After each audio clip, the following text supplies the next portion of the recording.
President Trump's tariffs on the U.S.'s largest trading partners, Canada, Mexico, and China, has a lot of people rushing to make big purchases now. This style of frenzied buying even has a name for it. It's called doom spending. And as Fox 5's Duarte Geraldino explains, pumping the brakes on making purchases may actually be the smarter idea right now. With 25% tariffs on Mexican and Canadian products set to go into effect Tuesday, people are spending now to avoid higher prices later. 25%? Oh, that's crazy. That's real crazy. I am worried about prices going up, but I just have to do a little more research and see what's actually going to get affected. This type of spending, buying now out of fear of future price hikes, is called doom spending. Dr. Peter Economou teaches psychology at Rutgers University. The brain wants to catastrophize. And it feels comfortable sort of feeling as though the anxiety will prepare, or like worry helps prepare. The truth is, though, anxiety is just a feeling and worry is a behavior. A creditcard.com survey shows 19% of people are doom spending, and here's what they're buying. 28% have already bought big ticket items like appliances and home improvement supplies. 22% are stockpiling non-perishable food, toilet paper, and medications. And 34% of credit card borrowers are taking on more debt. That washing machine or that refrigerator or that car was about to get more expensive because of tariffs. Maybe you should buy it now if you can. Ted Rossman with Bankrate.com says this behavior makes sense, but he doesn't think prices will jump as much as the tariffs suggest. I don't think overall prices are going to go up 10 to 25%. I mean, that would be really, really dramatic. The Fed's inflation target is 2%. And even when things were really bad a few summers ago, when inflation peaked, it peaked at about 9%. With consumers on edge, people aren't just worried about higher prices. They're worried about paying for it at all. Duarte Geraldino, Fox 5 News.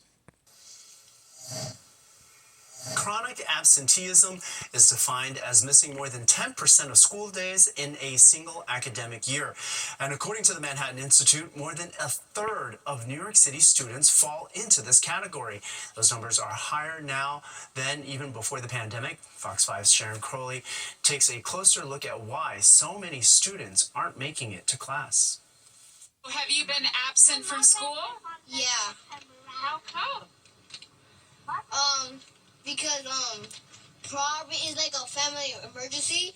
Do you like to go to school? Yeah. What are your favorite subjects? Math and science. 7-year-old Maurice Moore enjoys going to PS 36 in Morningside Heights. However, he and his mom tell me he's often absent from his second grade class. I'm a single parent, and it's hard for me to wake him up in the morning and just run over here and pick him up. A new Manhattan Institute study shows chronic absenteeism is a serious problem in New York City public schools. 40% of kindergartners in New York City are chronically absent. They're missing more than 10% of school days. Researchers say being absent from school in kindergarten and elementary school can have long-lasting impacts on a child's academic achievement. Parents are much more comfortable now with kids skipping school. The press secretary for the New York City Public Schools admits that truancy is a problem being worked on. In a statement, she said, quote, "Since the pandemic, New York City Public Schools has reduced chronic absenteeism over the past 3 years thanks to strategies that encourage student attendance." I know that has been a problem, but I think this school that we go to is doing a lot to try to keep kids coming to school. They had a waffle breakfast today for those who had gone to school every day in February. But these researchers say New York public schools need to do better. Whatever's being done, it hasn't worked. Findings suggest a widespread public campaign and more accurate real-time data showing just how many children on any given day are in the classroom might make more of a difference. In Morningside Heights, Sharon Crowley, Fox 5 News. Hopefully that improves. All right.